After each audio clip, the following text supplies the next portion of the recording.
Good morning dear friends. मैं सोनू कुमावत एक बार फिर आपका उद्यानिकी यानी कि हॉर्टिकल्चर की इस ब्यूटीफुल वीडियो सीरीज़ में आप सबका स्वागत करता हूं। और अपन ने कल पोमोलॉजी शुरू की। पोमोलॉजी यानी कि फलों का अध्ययन। फलों के अध्ययन में अपन ने अभी तक केला देखा, उसके बाद में पपीता पढ़ा। अब अपन बात करेंगे अमरूद की। ठीक है, अमरूद के बारे में काफ़ी चीज़ें आप जानते हैं। अमरूद कितना मज़ेदार फल है और इसे खाने का मज़ा ही कुछ और है। अमरूद के अंदर बहुत से पोषक तत्व पाए जाते हैं। विटामिन सी से भरपूर होता है, फाइबर पाया जाता है, शुगर बहुत अच्छी इसके अंदर होती है, यानी कि रोग और बीमारियों से जो है अपने को बचाने का ये काम करता है। ठीक है, आपने बहुत सारे अमरूद मार्केट में देखे होंगे। एक तो देसी अमरूद जो आप गाँव में देखते हैं जनरली, उसके अलावा आजकल वैज्ञानिकों के अच्छे प्रयास से बहुत सारे अमरूद मार्केट में आने लगे हैं, है ना। बड़े वाले अमरूद, अंदर से जो लाल गूदे वाले अमरूद भी आने लगे हैं, बहुत सारे अच्छी अच्छी किस्में। और आजकल एक अमरूद और चल रहा है, देखा होगा, थाई एप्पल अमरूद, लगभग आधे किलो का एक फ्रूट होता है ना। तो अमरूद एक बहुत ही डाइवर्सिटी वाला फ्रूट है। और जेट ICAR BHU में किस तरह के अच्छे अच्छे क्वेश्चन आजकल पूछे जाने लगे हैं, अपन उनकी चर्चा करते हैं। आइए देखते हैं अमरूद। अमरूद यानी गुआवा। अमरूद का बॉटनिकल नेम होता है सीडियम गुआजावा।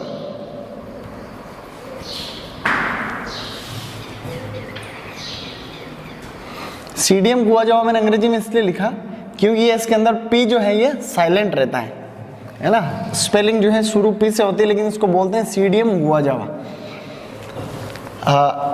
किस कुल का सदस्य है ये? मिर्टेसी। ध्यान रखिएगा, मिर्टेसी इस बार पूछा जाएगा, इसकी फैमिली का नाम है। अब सीडियम गुआजावा के अलावा भी जंगली प्रजातियां हैं, उनकी अपन कुछ एक बात कर लेते हैं। एक होता है पाइनएप्पल गुआवा। पाइनएप्पल गुआवा का वैज्ञानिक नाम होता है फोइजोआ सेलोवियाना। फोइजोआ सेलोवियाना। ठीक है, कम से कम ये ध्यान रखें, कभी भविष्य में आप देखो तो आप यूं नहीं हो कि ये क्या आ गया। एक होता है स्ट्रॉबेरी गुआवा, जिसे बोलते हैं सीडियम कैटलियनम। सीडियम कैटलियनम। ठीक है, इसके अलावा भी कुछ प्रजातियां इसकी पाई जाती है, जैसे सीडियम, है ना, प्यूमिलियम।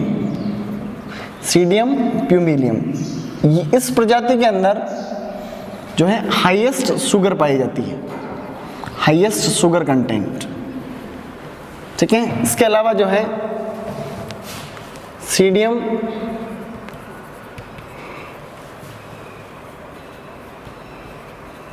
कुजाविलिस, एक अन्य प्रजाति है सीडियम कुजाविलिस। इसके अंदर सर्वाधिक विटामिन सी पाया जाता है, सर्वाधिक विटामिन सी। ठीक है, ये जंगली प्रजातियां हैं। अपन जो अमरूद खाते हैं वो खाते हैं अपन सीडियम गुआजावा वाला। ये सब जंगली प्रजातियां हैं, इनका अपनी जगह अपना महत्व है। जब कभी अपन नई किस्मों का विकास करते हैं ना, तो अपन ये चाहते हैं ये अपना वाला जो अमरूद है, तो अपन ऐसी कोई किस्म विकसित करें जिसके अंदर शुगर ज़्यादा हो, जिसके अंदर विटामिन सी और अधिक हो, है ना। तो फिर अपन क्या करते हैं, इस सीडियम गुआजावा का क्रॉस जो है इस जंगली प्रजाति के साथ कराते हैं ना। तो जो नई किस्में जो विकसित होती है फिर, जिनको इंटरस्पेसिफिक हाइब्रिड कहते हैं, उनके अंदर जो है इन दोनों का गुण आता है। तो उसमें फिर विटामिन सी भी बढ़ा हुआ आएगा। अगर आप इस सीडियम प्यूमिलियम के साथ कराते हो तो उसमें फिर शुगर, ये जो कंटेंट शुगर का है वो भी अधिक आएगा। तो ये कुछ एक प्रजाति आपको ध्यान रखनी है। पाइनएप्पल गुआवा, स्ट्रॉबेरी गुआवा, सीडियम प्यूमिलियम और सीडियम ये जो है कुजाविलिस। ओके, अब आगे बढ़ते हैं। किस कुल का सदस्य है? मिर्टेसी। मिर्टेसी में और कौन कौन आता है? तो जामुन जो होता है वो भी मिर्टेसी कुल का ही सदस्य है। ठीक है, अब देखिए आगे।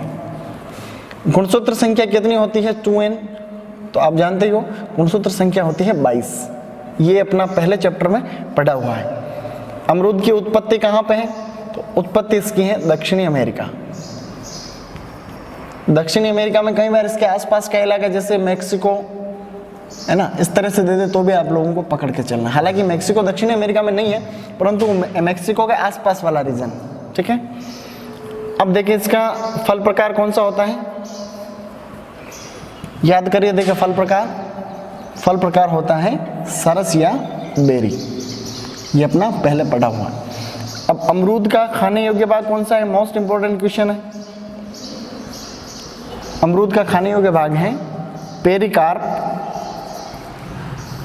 Plus thalamus, pericarp plus thalamus, most important, ध्यान रखिएगा। जब मैंने खाने योग्य भाग वाला चैप्टर पढ़ाया था तब मैंने इसके बारे में विस्तृत बता रखा है, ठीक है। तो खाने योग्य भाग ध्यान रखिए, पेरिकार्प प्लस थैलेमस। अब इसका अन्य नाम क्या है? तो अन्य नाम में मैंने आपको कहा था उष्ण जलवायु का सेब,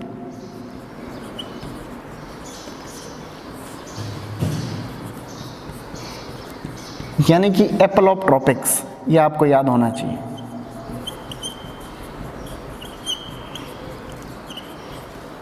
ठीक है, तो ये ध्यान रखिएगा, जनरली पूछा जाता है आईसीआर में। अब ये तो इसकी बेसिक जानकारी रही, मतलब इंट्रोडक्शन एक तरह से। अब इसकी सामान्य जानकारी कुछ और बात करते हैं। सामान्य जानकारी, तो सामान्य जानकारी में अपन देखेंगे कि अमरूद किसका स्रोत है। तो अमरूद जो है विटामिन सी का बहुत अच्छा स्रोत है, ये अपना पढ़ा हुआ पहले, विटामिन सी। और वो भी कितना पाया जाता है सी? 299 मिलीग्राम प्रति 100 ग्राम। ध्यान रखिएगा, विटामिन सी का अच्छा स्रोत है। विटामिन सी के स्रोत कौन कौन से पढ़े याद कीजिए? बारबाडोस चेरी सबसे ज़्यादा, उसके बाद आंवला, उसके बाद अमरूद, और फिर अपन ने क्या देखा था? मिर्च देखा था कि सब्जियों में, मिर्च में अच्छा विटामिन सी पाया जाता है। अब इसके अलावा देखिए और किस किस चीज़ का स्रोत है। फलों के अंदर सर्वाधिक पेक्टिन इसके अंदर पाया जाता है, सर्वाधिक पेक्टिन, ध्यान रखिएगा, मोस्ट इंपॉर्टेंट पेक्टिन। अब पेक्टिन क्या है, इसकी रासायनिक ये किस तरह का होता है, इसके बारे में अपन कब चर्चा करेंगे? जब अपन पोस्ट हार्वेस्ट, जब अपन जैम जेली बनाना सीखेंगे तब पेक्टिन के बारे में और बात करेंगे। पेक्टिन एक तरह का जेलिंग एजेंट होता है, यानी कि जेलिंग, यानी इसको जैसे ही मिलाएंगे तो ये मतलब जम जाता है एक तरह से, है ना, जेल की तरह जम जाता है जेली में, ये पेक्टिन है, ध्यान रखना। अब पेक्टिन अमरूद में ज़्यादा पाया जाता है, तो पेक्टिन का क्या उपयोग है? जेली बनाने में, है ना, जेली बनाने में पेक्टिन का उपयोग है, ठीक है। अब क्वेश्चन पूछा जाए कि सर्वाधिक पेक्टिन किस में पाया जाता है? तो अमरूद, ठीक है। अब क्वेश्चन यूं पूछे कि जेली बनाने हेतु सर्वाधिक उपयुक्त फल कौन सा है? तो अमरूद। क्यों? क्योंकि अमरूद के अंदर पेक्टिन पाया जाता है, और जो पेक्टिन जो है ये जेली का मुख्य अंश होता है, ठीक है। क्वेश्चन कहते हैं जेली बनाने का सबसे अच्छा फल कौन सा है? तो अमरूद कर दोगे, है ना, क्योंकि इसके अंदर पेक्टिन ज़्यादा पाया जाता है। अब देखिए अमरूद जो है 17वीं शताब्दी में जो लोग पुर्तगाल से आए, यूरोपीय आए थे ना पुर्तगाल से, तो पुर्तगाली लोग जो थे उन्होंने भारत के अंदर वो जो है अमरूद लेके आए थे, ठीक है। तो ध्यान रखिए 17वीं शताब्दी में भारत में अमरूद आया, कौन लेके आए? पुर्तगाली, जो पोर्चुगीज़ थे। मैंने आपको क्या कहा था कि लगभग 16वीं 17वीं शताब्दी में ही जो है यूरोपीय अपने भारत में आने लग गए, 16वीं शताब्दी के आसपास, ऐसा मानिए। तो वास्को डी गामा आया था सबसे पहले, अपन ने देखा कालीकट के तट पे उतरा था, मैंने एक दिन कहानी सुनाई थी। तो वो वास्को डी गामा पुर्तगाल का ही था, है ना। उसके बाद में डच आए, फिर फ्रांसीसी आए, फिर उसके लास्ट में अंग्रेज आए थे इंडिया में, ना।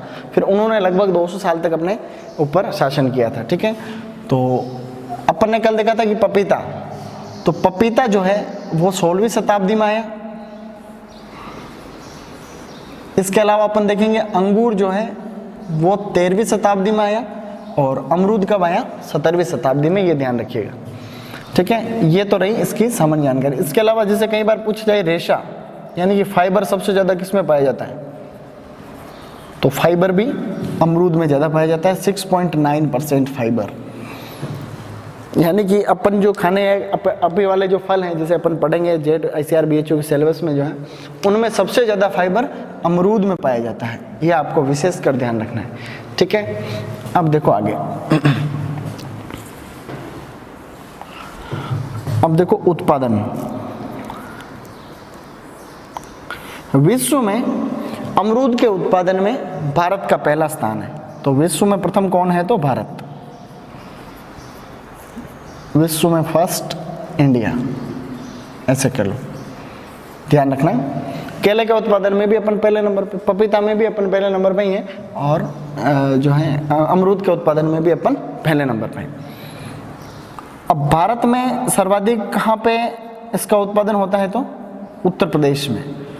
उत्तर प्रदेश के अंदर अमरूद का सर्वाधिक उत्पादन होता है, और उत्तर प्रदेश का एक जिला है सहारनपुर।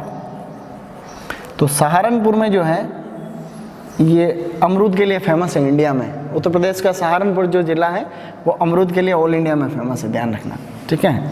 अब इसके अलावा राजस्थान की बात करो तो राजस्थान में सर्वाधिक अमरूद कहाँ होता है, तो सवाई माधोपुर में होता है, ठीक है, सवाई माधोपुर। ये भी आप लोग ध्यान रखिएगा, ठीक है। सवाई माधोपुर पहले नंबर पे है। चारों तरफ देखोगे तो अमरूद ही अमरूद का बगीचे लगे हुए हैं, है ना। अगर आप सवाई माधोपुर के हैं या टोंक के हैं तब तो आप जानते हो, नहीं है तो कभी घूमने चलेंगे अपन, ठीक है।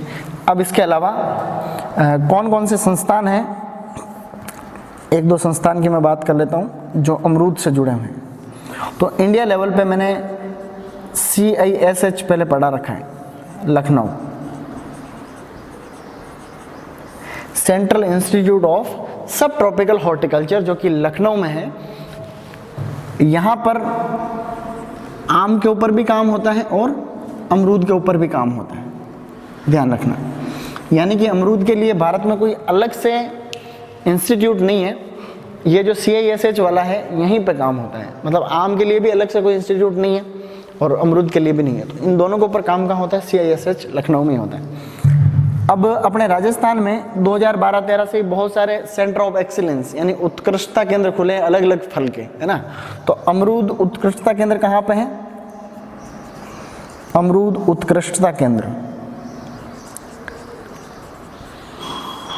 तो अमरूद उत्कृष्टता केंद्र जो है वो देवड़ावास टोंक में है, ध्यान रखना। देवड़ावास टोंक पूछा जाएगा, पहले भी पूछा जा चुका है, ठीक है। Centre of excellence for guava Devdawas Tonk में है, देवड़ावास टोंक में है, एक बार यहाँ जाके जरूर आना, ठीक है।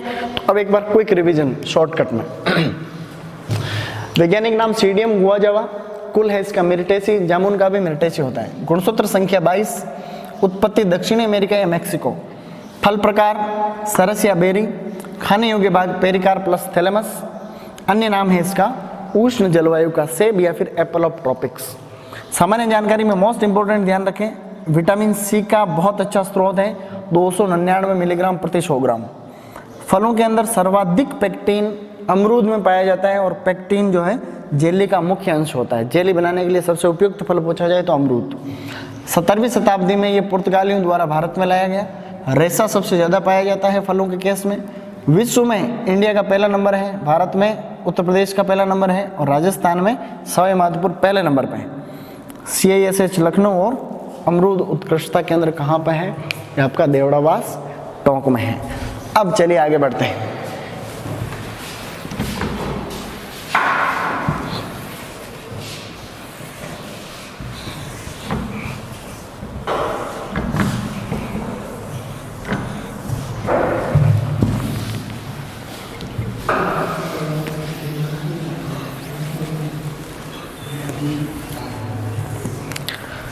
अब जो है, अब इसकी टेक्निकल जानकारी की तरफ। अभी तक तो ये इंट्रोडक्शन था, अब देखिए इसमें जलवायु। जलवायु पहले आपकी पड़ी हुई है। अमरूद जो है उपोष्ण जलवायु का पौधा है, ठीक है। उपोष्ण का मतलब सब ट्रॉपिकल, परंतु इसकी खेती उष्ण और उपोष्ण दोनों जलवायु में की जा सकती है, ठीक है। अब इसी में एक पॉइंट क्या आपको ध्यान रखना है, ये जो है पाले के प्रति संवेदनशील है, पाले के प्रति संवेदनशील है। यानी कि पाले को बहुत अधिक सहन नहीं कर सकता। क्यों? क्योंकि अपन ने पहले पाले वाली कंडीशन बता रखी है कि पपीता को सबसे ज़्यादा नुकसान होता है, उसके बाद आंवला को पाले से ज़्यादा नुकसान होता है, और उसके बाद अमरूद को पाले से ज़्यादा नुकसान होता है, ध्यान रखिएगा, ठीक है। तो पपीता ऑप्शन में नहीं है, आंवला भी ऑप्शन में नहीं है, तो क्या करना है आपको, अमरूद करके आना है। पाले से ज़्यादा नुकसान होता है, ये ICAR में पूछा हुआ क्वेश्चन है, 2017 में। अब बढ़िए आगे, मृदा कैसी चाहिए, तो मृदा जो है अमरूद के लिए बिल्कुल सामान्य मृदा चाहिए, जिसका pH नॉर्मल हो, 6.5 से 7.5 और बलुई दोमट मृदा हो तो सबसे उपयुक्त है। परंतु अगर मृदा आपकी हल्की सी क्षारीय है ना, तो क्षारीय मृदा होने के केस में इसमें एक बीमारी आ जाती है जिसे कहते हैं उकटा रोग। उकटा का मतलब विल्ट, गुआवा विल्ट। अब एक चीज याद करो, अपन ने केला पढ़ा था, केले के अंदर अम्लीय मृदा होने के केस में एक बीमारी हो रही थी, वो थी आपकी पनामा विल्ट। ठीक है, वो भी एक तरह का उकटा रोग है, लेकिन वो अम्लीय मृदाओं में अधिक होता है। और ये जो बीमारी है ये क्षारीय मृदाओं में अधिक होती है, अमरूद का उकटा रोग। ये आपको ध्यान रखने वाली बात है। ठीक है, अब बढ़िया आगे इसमें जैसे पौधरोपण,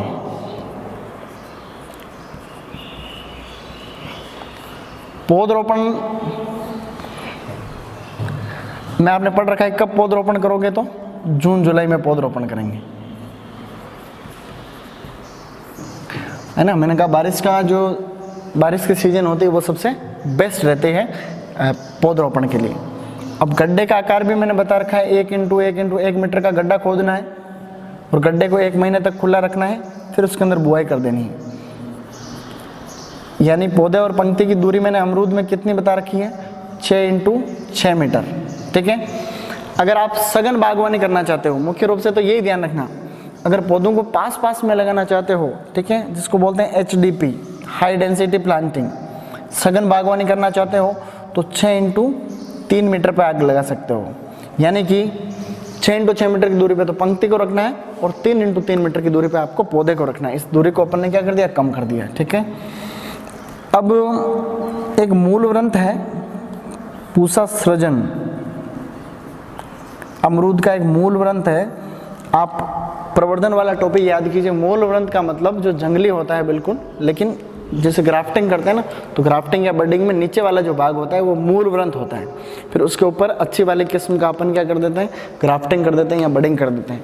तो ये जो मूल व्रंत है इसके लिए जनरली दूरी रखते हैं 3 इंटू 3 मीटर। ठीक है, ये ध्यान रखिए। अब सबसे ज़्यादा इंपॉर्टेंट, इन सब में सबसे ज़्यादा इंपॉर्टेंट है मिडो ऑर्चार्ड। मिडो ऑर्चार्ड, मिडो ऑर्चार्ड भी मैंने पहले से पढ़ा रखा है। मिडो ऑर्चार्ड कोई अलग से कोई विधि नहीं है, इसके अंदर इस दूरी को घटा करके कर दिया जाता है 2 इंटू 1 मीटर। यानी कि पंक्ति से पंक्ति की दूरी रखेंगे अपन 2 मीटर और पौधे से पौधे की दूरी रखेंगे 1 मीटर। तो मिडो ऑर्चार्ड में क्वेश्चन कैसे आएगा कि मिडो ऑर्चार्ड का संबंध किस फसल से है, तो आपको क्या करके आना है, अमरूद। कितनी दूरी रखते हैं, 2 इंटू 1 मीटर। और इसके अंदर सबसे ज़्यादा कौन सी किस्म लगाते हैं, तो इलाहाबाद सफ़ेदा। तो इलाहाबाद सफ़ेदा जो वैरायटी है वो अमरूद की मिडो ऑर्चार्ड के लिए सबसे ज़्यादा उपयुक्त है। ठीक है, मतलब बहुत ही सघन बगीचा लगेगा। इसकी उत्पत्ति, इस विधि की उत्पत्ति जो इजराइल में हुई है, विश्व में सेब यानी एप्पल के केस में सबसे ज़्यादा इसे यूज़ किया जाता है।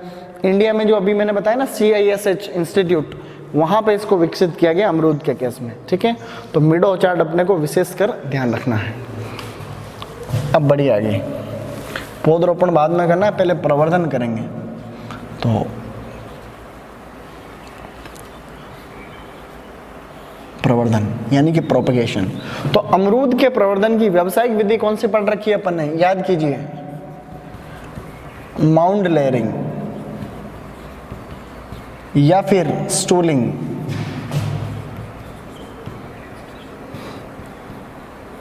माउंड लेयरिंग या फिर स्टूलिंग मोस्ट इंपोर्टेंट क्वेश्चन है। इसको डेरी दाब भी कहते हैं हिंदी में, डेरी दाब,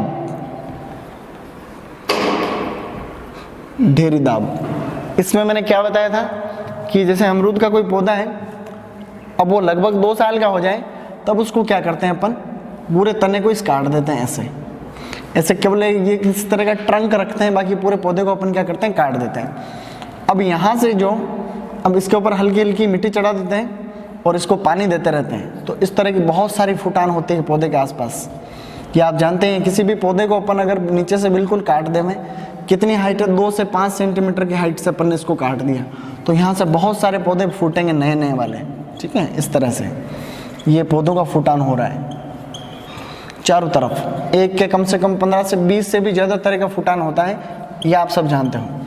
अब क्या करना है, जब ये पौधे की हाइट ये लगभग 15 सेंटीमीटर के आसपास हो जाए, यानी आधा फीट लंबा हो जाए तब क्या करोगे, मैं आपको ऐसे इसको जूम करके बता रहा हूँ। जैसे ये स्थिति थी अपने पास और ये यहाँ से कोई भी फूटान निकली हुई है ऐसे, ये ऐसे, इनमें से कोई भी एक। तो अब क्या करोगे, अब इसका जो ये आधार भाग है यहाँ से हल्की सी छाल उतारनी है चारों तरफ से ही, ऐसे हल्की सी छाल उतार दोगे। अब छाल उतारने के बाद ऐसे सबकी उतार देनी है। इसको बढ़िया मिट्टी से, सड़े हुए गोबर से, यानी कि बढ़िया वर्मी कंपोस्ट खाद से हल्का सा रेत मिलाते हुए इसको वापस बढ़िया से ऐसे ढक दोगे। लगभग 25 से 35 दिन बाद, लगभग 25 से 30 दिन बाद क्या होगा, यहाँ से जड़ फुटान हो जाएगी ऐसे, ठीक है। अब यहाँ से जड़ फुटान हो जाएगी, इस पौधे को काट करके अपन क्या कर लेंगे, अलग कर लेंगे। तो एक पौधे से ऐसे बहुत सारे पौधे अपन क्या कर लेंगे, प्राप्त कर लेंगे। ये विधि कहलाती है माउंड लेयरिंग। अमरूद के प्रवर्धन की व्यावसायिक विधि है, ध्यान रखिएगा, ठीक है। ये ICR जेट में बहुत बार पूछा गया पहले। स्टूलिंग नाम ज़्यादातर आता है, ठीक है, तो ये कर लोगे आप। अब आजकल नई विधि इसमें चल रही है, नवीन विधि, जिसका नाम है एयर लेयरिंग।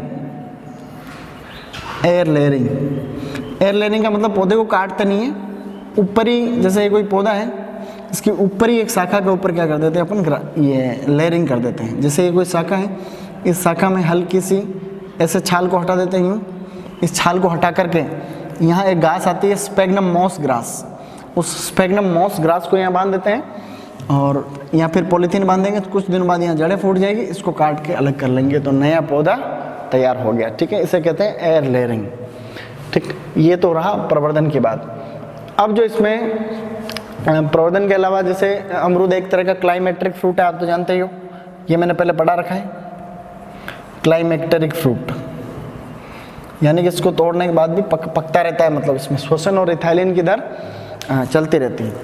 चलिए आगे बढ़ते हैं, ठीक है। ये पाले के प्रति संवेदनशील है, ध्यान रखना। ऑप्शन में अगर पपीता आंवला नहीं हो तो अमरूद ही आएगा, ठीक है। ये जो मीडो ओचार्ड का संबंध किससे है, तो पौधरोपण। पौधरोपण का मतलब अमरूद से। पौधरोपण कितना रखोगे, 2 × 1 मीटर। और पूषा सृजन किसका मूल ग्रंथ है, तो ये भी पूछा जा सकता है, अमरूद का है, ठीक है। चलिए आगे।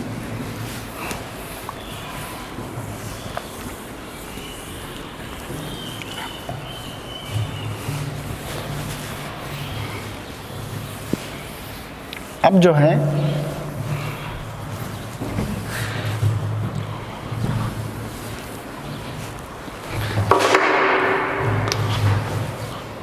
अब इसके फूल व फल की अपन बात करते हैं। फूल व फल, अमरूद के जो फूल आने का तरीका है, वो जो पुष्पक्रम का जो प्रकार है वो सॉलिटरी टाइप है। सॉलिटरी का मतलब सिंगल ही फूल आता है। तो इसका कभी पूछा जाए पुष्पक्रम कौन सा होता है, तो पुष्पक्रम बिल्कुल सॉलिटरी टाइप का होता है, सॉलिटरी, ठीक है। सॉलिटरी साइमोस। नींबू वर्गीय फलों में भी सॉलिटरी होता है। सॉलिटरी का मतलब ऐसे कोई भी ब्रांच के ऊपर सिंगल फूल आ गया, जैसे कोई शाखा है, इस शाखा के ऊपर ये इधर सिंगल फूल आ गया, फिर वापस पत्तियां आ रही है ना, ऐसे कोई पत्ते आ रही, फिर सिंगल फूल आ गया ऐसे। तो ये सिंगल फूल आने को अपन कहते हैं सॉलिटरी, ठीक है। इसके अलावा इसमें कुछ प्रकार का परागण पाया जाता है, तो इसके अंदर पर परागण होता है, क्रॉस पॉलिनेशन, कीटों के द्वारा, ठीक है। अब जो है फूल कहाँ पे आते हैं, तो फलन या फिर पुष्पन जो होता है वो हमेशा करंट सीजन ग्रोथ वाली ब्रांच के ऊपर होता है। करंट सीजन ग्रोथ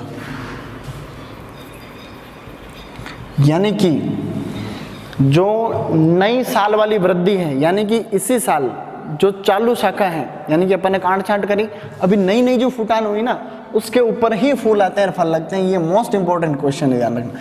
इसे कहते हैं चालू वृद्धि वाली शाखा, चालू वृद्धि वाली शाखा पर।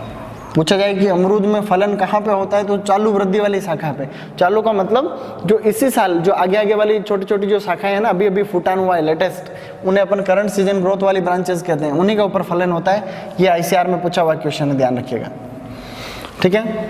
अब जो है अमरूद के अंदर, अनार के अंदर, नींबू वर्गीय फलों के अंदर साल में 3 बार फूल आते हैं, ठीक है। साल में पुष्पन कितनी बार होगा, 3 बार, ठीक है, जिसे अपन कह देते हैं बहार।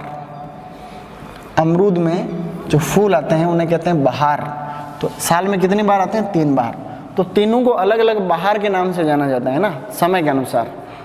तो इधर तो मैं बहार का नाम लिखूंगा, जैसे तीनों बहार का लिख देता हूं मैं। पहली है अम्बे बहार, दूसरी है मृग बहार, और तीसरी है आपकी हस्त बहार। ये 3 तरह की बहार हो गई, ठीक है, ऐसे। अब किस बहार में किस टाइम पे फूल आते हैं, तो मैं फूल को लिख रहा हूँ पुष्पन, यानी फ्लावरिंग का क्या टाइम है, ठीक है। और इधर मैं लिखूंगा फलन, यानी कि फल कब आएगा, ठीक है। मोस्ट इंपॉर्टेंट है ये जो टेबल है, ये आपको अभी के अभी मैं याद करवा दूंगा। एक क्वेश्चन अच्छे लेवल का, हर एक एग्जाम एग्रीकल्चर से संबंधित जितनी भी परीक्षाएं होती हैं, एक क्वेश्चन यहाँ से कन्फर्म आता है, ध्यान रखना, ठीक है। तो मैं यहाँ एक ट्रिक से बाद में समझाऊंगा, पहले नॉर्मली मैं लिख देता हूँ। तो अम्बे बहार में फूल आने का समय है फरवरी मार्च, ठीक है। और मृग बहार के अंदर फूल आने का समय है जून जुलाई,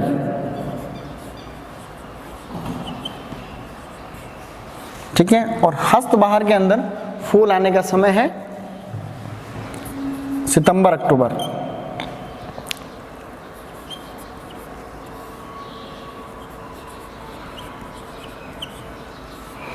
ये तो फूल आने की बात होगी। अब फल कब आएंगे, तो अम्बे बहार के अंदर फल आने का समय है जुलाई अगस्त,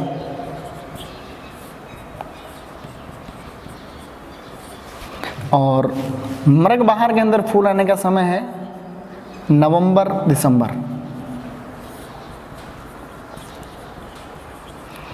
ठीक है। और सितंबर अक्टूबर, यानी कि जो हस्त बहार में फूल आएंगे सितंबर अक्टूबर में, और फलन कब होगा, फरवरी मार्च में, फरवरी मार्च। और कई बार ये अप्रैल तक भी, ऐसे मार्च अप्रैल आ जाए तो भी ध्यान रखना, ये चीज़ें वापस दोबारा रिपीट नहीं होगी, यानी कि क्वेश्चन सही हो जाएगा। कैसे होगा अब मैं बता रहा हूँ। अब एक ट्रिक से समझो, मैंने एक ट्रिक बनाई है अच्छी खासी, वो आपको मदद करेगी। अम्बे बहार को ऐसे ध्यान रखना है, अम्बे बहार का ए ध्यान रखना है, मृग बहार का मृ ध्यान रखना है, और हस्त बहार का ह ध्यान रखना है। तो ये तो तीनों अपने को बाहर याद होगी, इसको याद रखना, अम्रह अम्रह, ठीक है। अब जो नेक्स्ट है फरवरी का फ ध्यान रखना है, जू सी, सितंबर का सी, फजूसी, अम्रह फजूसी, और एक और ध्यान रखें लास्ट में, जिसे कहते हैं जूनफ, जूनफ।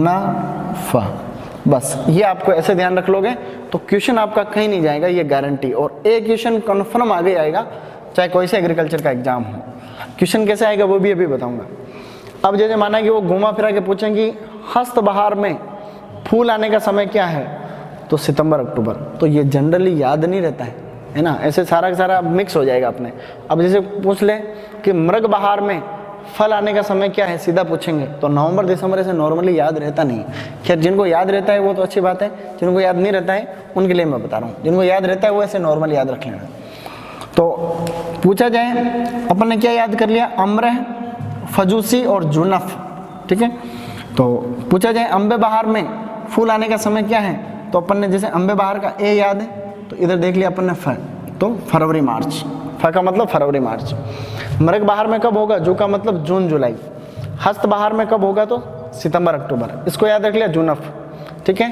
तो जून जुलाई नवंबर दिसंबर और फरवरी मार्च। कई बार यहाँ मार्च अप्रैल भी आता है तो क्वेश्चन सही हो जाएगा, क्योंकि मार्च अपने को याद है, फरवरी मार्च मार्च अप्रैल, लेकिन जनरली ये फरवरी मार्च ही आता है ऑप्शन। अब देखो क्वेश्चन कौन सा आता है।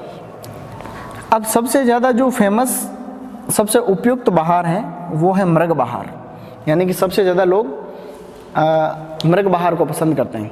अच्छा एक इम्पोर्टेंट चीज़ बताऊं, अब ये सोच रहे होंगे कि साल में पूरे साल फल ले सकते हैं, ऐसा नहीं। इन तीनों में से कोई भी एक बहार ही अपन ले सकते हैं, ठीक है। अच्छे से अगर अपने को फलन लेना है तो, अच्छा उत्पादन चाहिए तो एक कोई सी भी बहार।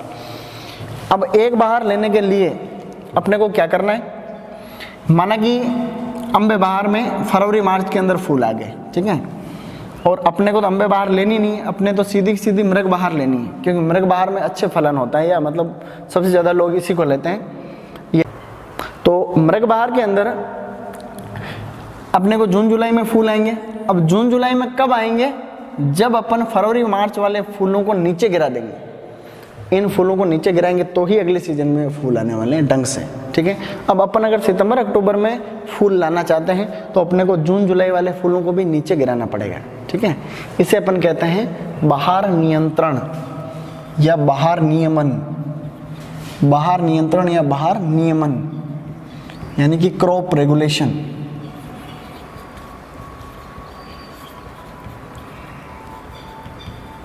अब क्रॉप रेगुलेशन कैसे करोगे? क्रॉप रेगुलेट करने का क्या तरीका था? फूलों को गिराना है। अब फूलों को गिराने के 3 तरीके हैं। पहला तरीका तो यह है कि हैंड थिनिंग, यानी हाथ से तोड़ के नीचे कर दो। जैसे ही फूल आने लगे उनको हाथ से तोड़ के, लेकिन हाथ से तोड़ना इतना संभव नहीं, कितना ही पौधों का तोड़ोगे, है ना। तो ये भी एक मतलब जितना तोड़ पाओ उतना अच्छा है। दूसरा तरीका ये है सिंचाई करना या सिंचाई रोकना, सिंचाई करना नहीं, सिंचाई रोकना। अपने को पता है कि फरवरी मार्च के आसपास फूल आने वाले हैं, तो फूल आने के लगभग 1.5 माह पहले, लगभग 1.5 माह पहले अपन क्या करेंगे? सिंचाई रोक देंगे। सिंचाई रोक देंगे तो फिर उसमें फूल नहीं आएंगे, और कुछ फूल आ भी जाते हैं तो उनको अपन क्या करेंगे? या तो हाथ से तोड़ देंगे, या सबसे इंपॉर्टेंट चीज़ मैं बता रहा हूँ, उसका छिड़काव करना है। अब आप 50% जब फूल आ जाएं, 50% फूल आ जाएं, तब आपको NAA यानी कि नेप्थलीन एसिटिक एसिड कितना? 100 ppm। नेप्थलीन एसिटिक एसिड जो कि एक प्रकार का ऑक्सीजन है, 100 ppm के साथ में 10 से 15% यूरिया, 10 से 15% यूरिया मिला करके आपको क्या कर देना है? छिड़काव कर देना है। सबसे ज़्यादा जरूरी क्वेश्चन है कि अमरूद में बहार नियंत्रण के लिए क्या करोगे? नेप्थलीन एसिटिक एसिड 100 ppm, उसके साथ में 10 से 15% यूरिया मिला करके छिड़काव कर देना है। कब? जब 50% फूल आ जाए, तो वो फूल क्या होंगे? नीचे गिर जाएंगे। प्रश्न पूछा जाए कि अमरूद में बहार नियंत्रण के लिए किस हार्मोन का उपयोग किया जाता है, तो NAA का उपयोग किया जाता है, ठीक है। अब ये फूल नीचे गिरा दिए। अब सबसे ज़्यादा जो यूज़ की जाने वाली या ली जाने वाली फसल है वो है मृग बहार। इसका कारण ये है दोस्तों कि इसमें जो फल आने का समय है ना, वो सर्दी का मौसम है, यानी कि नवंबर दिसंबर का टाइम है। नवंबर दिसंबर में क्या होता है? ठंड ज़्यादा होने की वजह से कीट हैं, रोग हैं, इस तरह की बीमारियों का प्रकोप जो है कम होता है, तो फल जो है हमें अच्छी गुणवत्ता वाले मिलते हैं, अच्छी गुड क्वालिटी के फ्रूट अपने को मिलते हैं, ध्यान रखना। इसलिए सबसे ज़्यादा कौन सी बहार ली जाती है? मृग बहार। मोस्ट इंपॉर्टेंट क्वेश्चन है, बार बार पूछा जाता रहता है कि सबसे उपयुक्त बहार कौन सी है? मृग बहार। राजस्थान में सबसे उपयुक्त बहार कौन सी है? मृग बहार। तो ये ट्रिक आपको उम्मीद करता हूँ याद रहेगी। आम जो फल है ना, आम, तो आम के अंदर फूल आने का समय भी फरवरी मार्च है, इसलिए इसका नाम अम्बे बहार है, ध्यान रखना। तो कई बार क्वेश्चन पूछा जाएगा अम्बे बहार, तो अम्बे बहार किसी भी पौधे के अंदर अम्बे बहार की बात हो रही हो, उसका मतलब ये है कि फरवरी मार्च, क्योंकि आम के अंदर भी फूल आने का समय है फरवरी मार्च, ठीक है। चलिए अब अपन आगे बढ़ते हैं। ये ध्यान रखना, फलन करंट सीजन ग्रोथ के ऊपर होता है, जो शाखाएं होती हैं।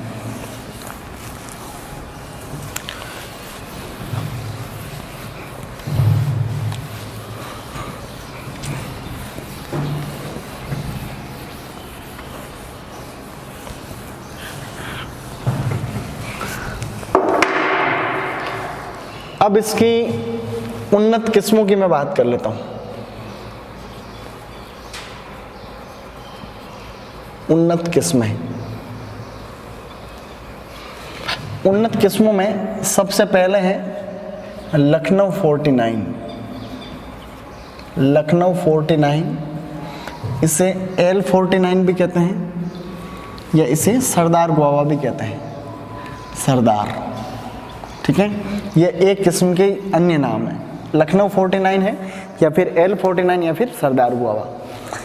इस किस्म को 1927 में पुणे के अंदर 2 वैज्ञानिकों ने विकसित किया, जिसके नाम है डॉक्टर GS चीमा और देशमुख। ये दो व्यक्ति हैं या दो वैज्ञानिक हैं जिनका नाम है चीमा और देशमुख। ऐसे ध्यान रख लो, चीमा और देशमुख। पुणे के अंदर एक रिसर्च सेंटर है जिसे कहते हैं Ganesh Khind fruit research station. Ganesh Khind fruit research station Pune, जहां 1927 में इस किस्म का विकास किया गया। इस किस्म का एक फीचर और ध्यान रखें कि इसके अंदर सर्वाधिक विटामिन सी पाया जाता है। सर्वाधिक विटामिन सी, अमरूद की जितनी भी किस्में हैं उनमें सर्वाधिक विटामिन सी लखनऊ 49 के अंदर पाया जाता है। इसके अलावा जो सबसे ज़्यादा उगाई जाने वाली किस्म है वो है आपकी इलाहाबाद सफ़ेदा। इलाहाबाद सफ़ेदा, ठीक है, सबसे ज़्यादा फेमस किस्म इलाहाबाद सफ़ेदा है ना। प्रश्न ICR में बहुत बार पूछा गया है कि इलाहाबाद सफ़ेदा किसकी किस्म है? अमरूद की किस्म है। इसके अलावा और ध्यान रखें, इलाहाबाद सुर्ख, ये भी इसके साथ में इलाहाबाद सुर्ख याद रहेगी। अब जो इंपॉर्टेंट किस्म है वो है ललित। ललित और श्वेता, दो किस्में लिख रहा हूं। ललित जो किस्म है इसका लाल गुदा होता है, लाल गुलाबी गुदा, यानी कि रेड फ्लैश्ड वैरायटी है।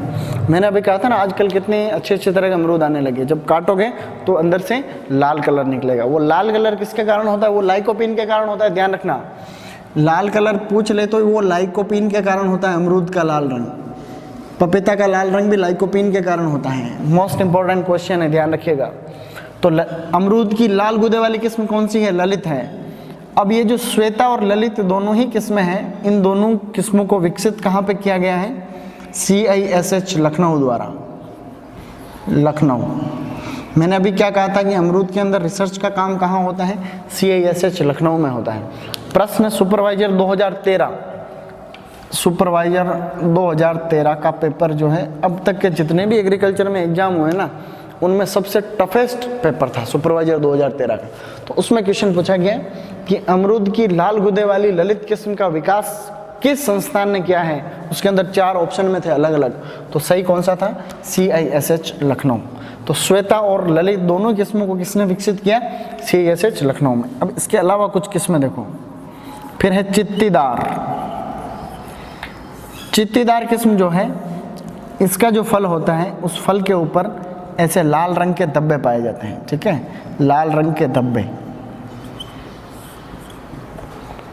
लाल रंग के धब्बे हैं, अंदर से गुदा लाल नहीं है, ध्यान रखना, लाल रंग के छोटे छोटे इस तरह के धब्बे पाए जाते हैं। और इसमें जो TSS होता है वो सबसे ज़्यादा होता है। इस किस्म के अंदर TSS यानी कि जो कुल घुलनशील ठोस यानी कि शुगर जो होती है वो इस किस्म के अंदर सबसे ज़्यादा होती है। अमरूद की अन्य किस्मों से भी इसमें ज़्यादा है ना, अमरूद की दूसरी किस्मों के बजाय इसमें ज़्यादा होता है TSS यानी हाई TSS।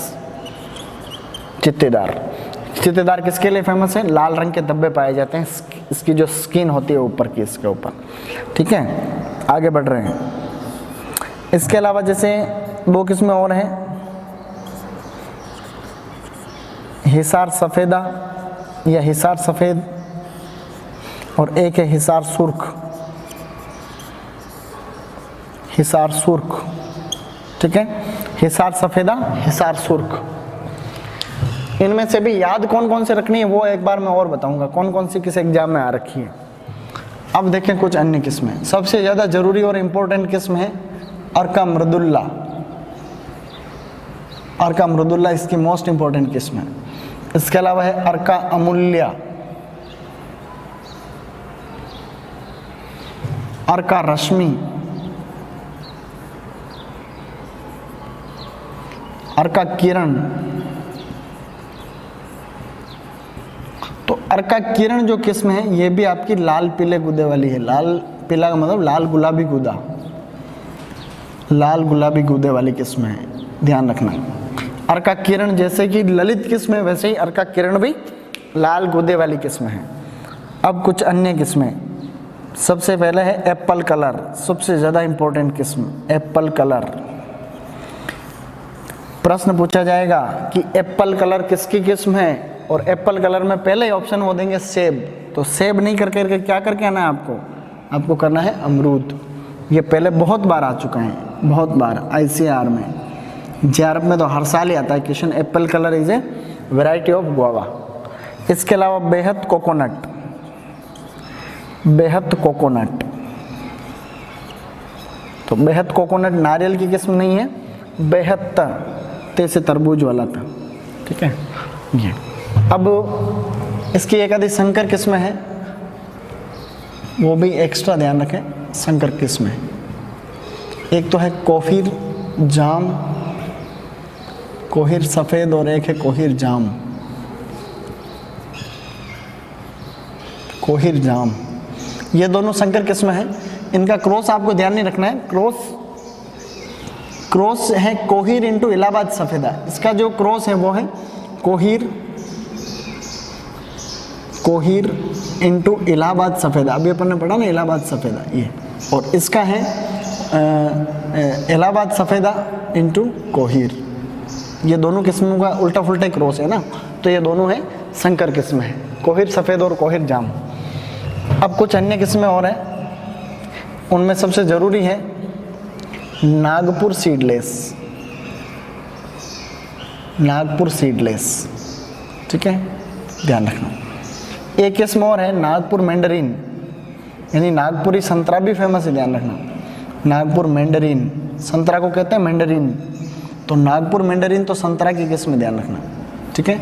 लेकिन नागपुर सीडलेस जो है वो अमरूद की किस्म है। कई बार ऑप्शन में आ जाए नागपुर सीडलेस किसकी किस्म है, अमरूद ऑप्शन में नहीं हो, उस केस में आपको संतरा करना है, ठीक है, बाकी तो आपको अमरूद ही करना है।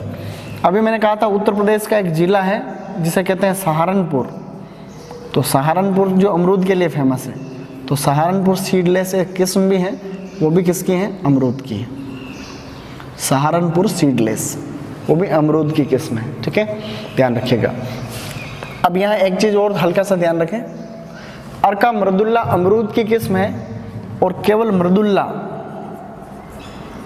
मृदुल्ला जो है वो आपकी अनार की किस्म है, ठीक है। ये सबसे ज़्यादा पूछा जाता है, कंफ्यूज करने वाला है, तो ऐसे ध्यान रखें। मृदुल्ला के 3 शब्द हैं, 1 2 3, और अनार में भी 1 2 3 शब्द हैं, तो ऐसे ध्यान रख सकते हैं। मृदुल्ला अनार की किस्म है, और अर्का मृदुल्ला अमरूद की है, क्योंकि अमरूद में 4 शब्द आ रहे हैं, अमरूद 4 शब्द, इसलिए इसको आपको ये ध्यान रखना है, ठीक है।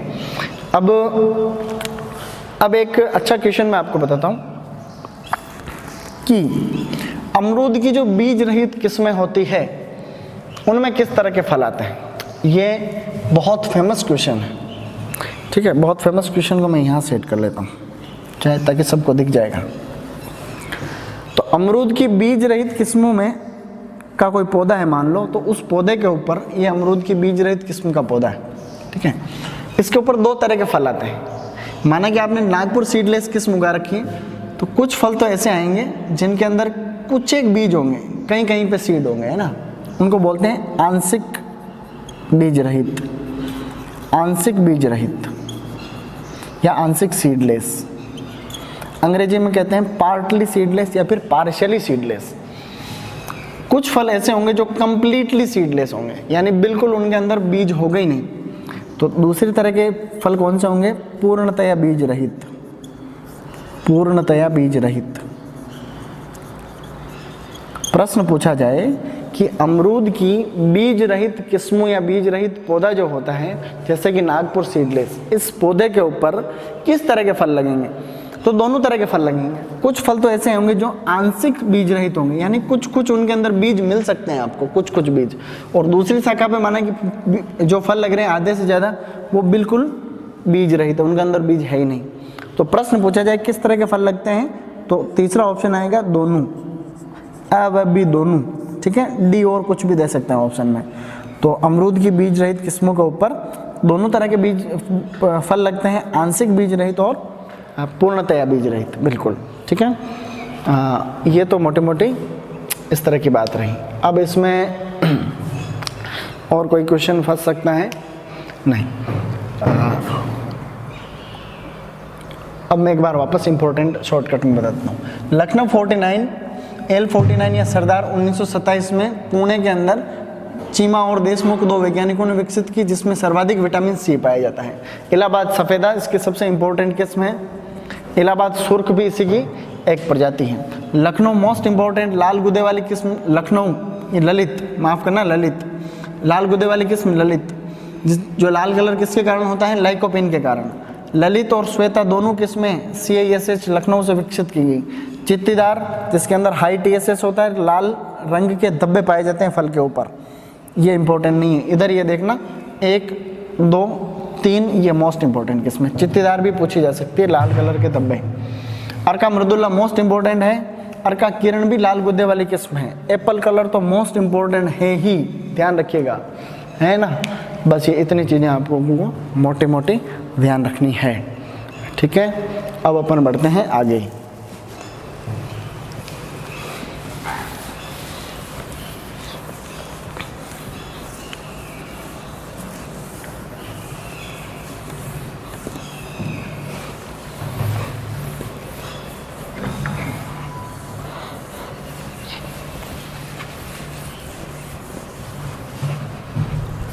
अब देखते हैं इसमें रोग और कीट कौन कौन से लगते हैं, ठीक है।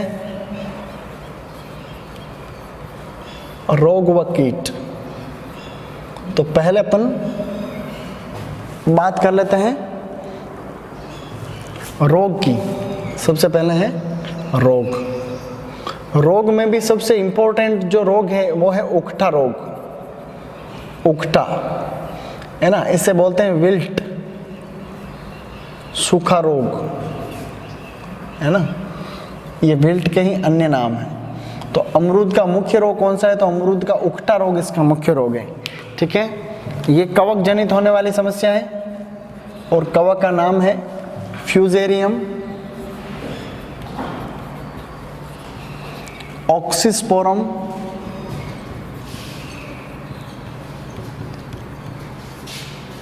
और इसकी फंगस स्पीसीज है, ऐसे मैं लिख रहा हूँ अंग्रेजी में ही, PSIDI। इसको कई बार CD भी बोलते हैं या साइडाई। Fusarium oxysporum fungus species CD या फिर साइडाई। इसके अंदर कौन कौन सी बातें और ध्यान रखनी है? ये क्षारीय मृदाओं में अधिक होता है, क्षारीय मृदाओं में अधिक, ठीक है। और केले का पनामा विल्ट अम्लीय मृदाओं में अधिक होता है, ठीक है। अब इसका प्रबंधन क्या करोगे? तो प्रबंधन का तरीका बता देता हूँ। प्रबंधन में सबसे पहला तो ये है कि इस क्षारीय मृदा का सुधार करो तो बीमारी वैसे खत्म हो जाएगी। तो क्षारीय मृदाओं के सुधार के लिए अपन जिप्सम मिलाते हैं, तो जिप्सम का प्रयोग करना है आपको, ठीक है। ये लो, जिप्सम का प्रयोग कर दिया। अब इसकी प्रतिरोधी किस्में कौन कौन सी हैं जिनके अंदर ये बीमारी लगती ही नहीं है? प्रतिरोधी किस्में तो अमरूद की जो सबसे फेमस किस्में हैं कौन कौन सी? एक तो लखनऊ 49 और एक है इलाहाबाद सफ़ेदा।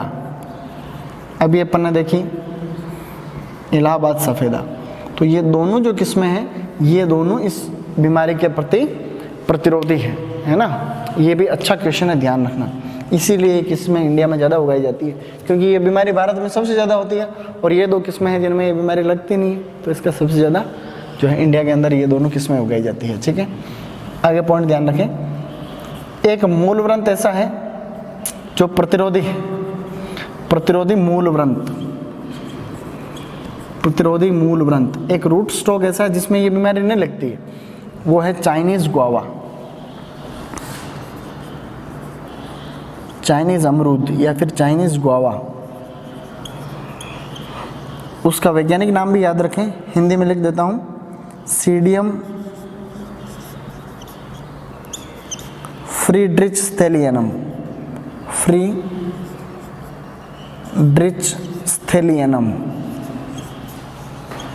स्थेलियनम। एक बार पढ़ने में याद नहीं हो रहा, इसको ऐसे करो 2-3 बार पढ़ो। प्रतिरोधी मूलव्रंत यानी कि ऐसा मूलव्रंत है नीचे वाला भाग, है ना, जिसके अंदर ये बीमारी नहीं लगती है, ठीक है।